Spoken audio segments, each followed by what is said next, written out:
Hello friends, नमस्कार friends. आज हम हल करने वाले हैं प्रश्नावली 9.2 को। इससे पहले फ्रेंड्स हमने प्रश्नावली 9.2 में ही पहला से लेकर के तीसरा तक के प्रश्न को सॉल्व करा दिए थे। और फ्रेंड्स बाकी बचे हुए प्रश्नों को आज हम यहाँ पर सॉल्व कराने वाले हैं। देखेंगे फ्रेंड्स, 3 तक के हमने सॉल्व कराया था। यहाँ पर आ चुके हैं हम चौथे नंबर प्रश्न पर। ठीक है, तो चलिए देखते हैं चौथे नंबर को। यहाँ पर फ्रेंड्स हम चौथे नंबर प्रश्न को ना सॉल्व कर लेंगे।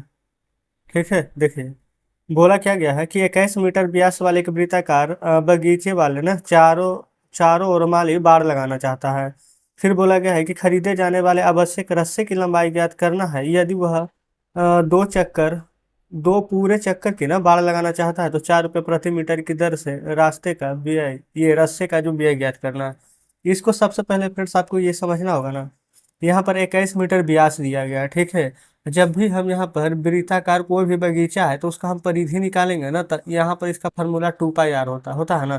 तो जैसे ही फ्रेंड्स फार्मूला 2 पाई आर होता है तो व्यास है, तो इसको आप दो तरीका से बना सकते हैं। सबसे पहले फ्रेंड्स हम यहाँ पर आपको बताए थे ना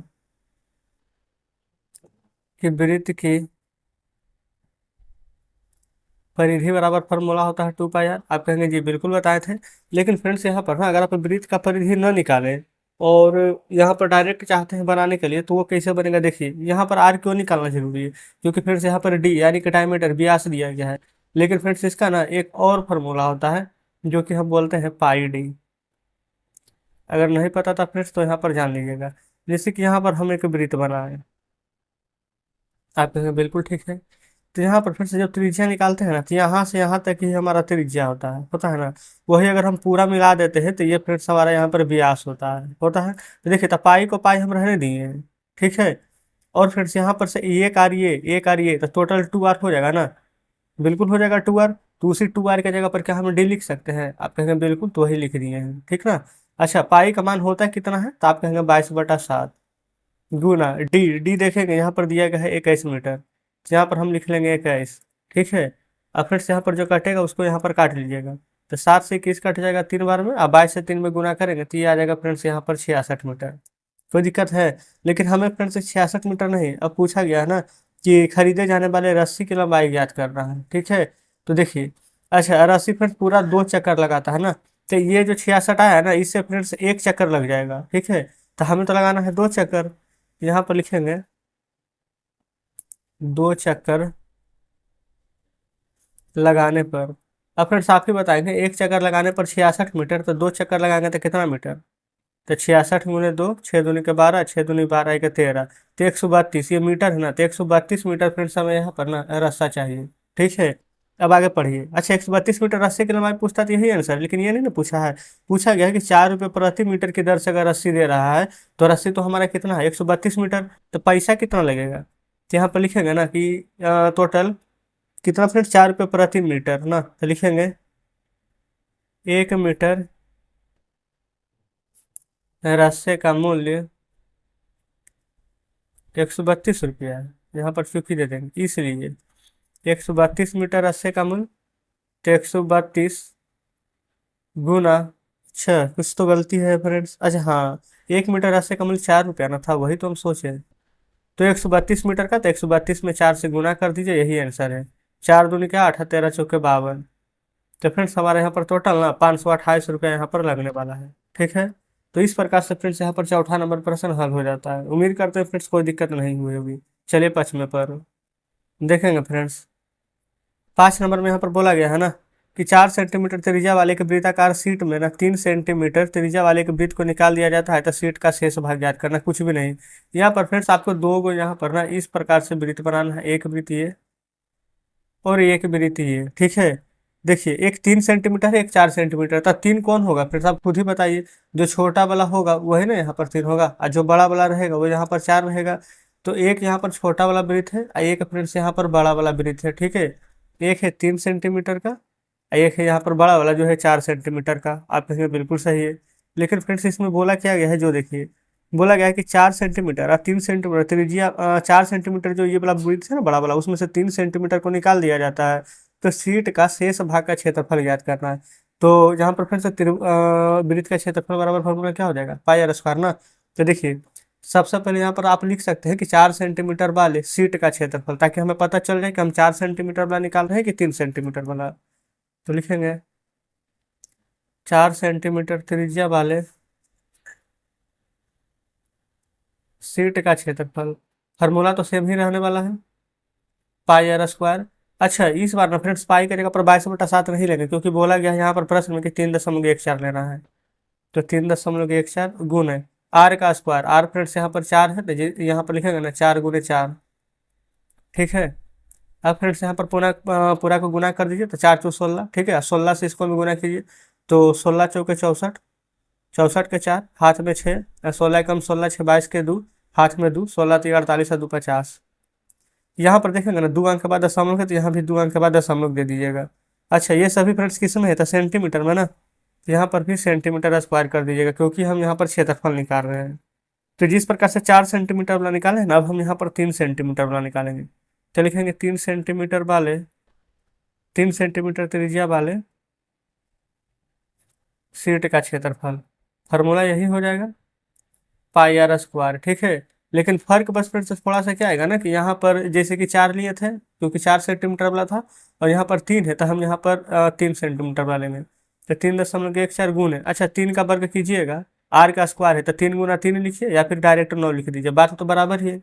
अच्छा फ्रेंड्स हमने यहाँ पर ना डायरेक्ट पता है क्यों लिख दिया, ताकि हमें गुना करने में आसानी हो। देखिए 9×4 = 36 के 6, हाथ में 3, 9 एकम 9, 10 11 12, 9 3 27 1 28। 2 अंक के बाद दशमलव है, तो 2 अंक के बाद दशमलव दे दीजिएगा। ये भी सेंटीमीटर में है, तो सेंटीमीटर स्क्वायर हो जाएगा। अब क्या बोला गया था प्रश्न में, देखिए तो सीट का शेष भाग का क्षेत्रफल ना, कहने का मतलब है कि जो पहले 4 सेंटीमीटर वाला सीट का क्षेत्रफल निकाले हैं, और यहाँ पर 3 सेंटीमीटर वाला यहाँ पर जो सीट का क्षेत्रफल निकाले हैं, दोनों को आपस में यहाँ पर घटा देंगे, बड़ा में से छोटा को घटा देंगे। तो यहाँ पर आप लिखेंगे शेष भाग। ठीक है, तो बड़ा वाला क्या था, 50.24, माइनस क्या कर देंगे, 28.26। ठीक है, अब फ्रेंड्स यहाँ पर घटाने के बाद जो आएगा ना, वही हमारा आंसर रहेगा। तो 14 में से 6 जाएगा तो 8, 11 में से 2 जाएगा फ्रेंड्स, तो यहाँ पर आ जाएगा 9, दशमलव है तो दशमलव, फिर 9 में से 8 जाएगा, तो यहाँ पर आ जाएगा 1। ये बोले क्या बचेगा 4 ना, 4 में से 2 जाएगा तो 2, यानी कि 21.98 सेंटीमीटर स्क्वायर फ्रेंड्स हमारे इस प्रश्न का बिल्कुल सही जवाब हो जाएगा। अब फ्रेंड्स बताएंगे क्या यहाँ पर कहीं पर कोई डाउट है। यहाँ पर तो फ्रेंड्स बहुत अच्छे से हमने आपको बताया है, उम्मीद करते हैं कि प्रश्न बढ़िया से समझ गए होंगे। तो 5वां क्लियर है ना, नहीं समझ में आया फ्रेंड्स तो वीडियो को थोड़ा सा रिपीट करके जरूर देखिएगा। ठीक है, चलिए 6ठे नंबर पर चलते हैं। देखेंगे फ्रेंड्स 6ठा नंबर में बोला गया है ना कि साइमा 1.5 मीटर व्यास वाले एक वृत्ताकार टेबल कवर के चारों ओर किनारी लगाना चाहती है। ठीक है, और आवश्यक किनारी की लंबाई ज्ञात कीजिए, और 15 रुपये प्रति मीटर की दर से ना किनारी लगाने का व्यय ज्ञात करना है, और पाई का मान यहाँ भी 3.14 ही लेना है। ठीक है, तो सबसे पहले फ्रेंड्स यहाँ पर वृत्त का परिधि निकालेंगे, जो कि होता है 2πr।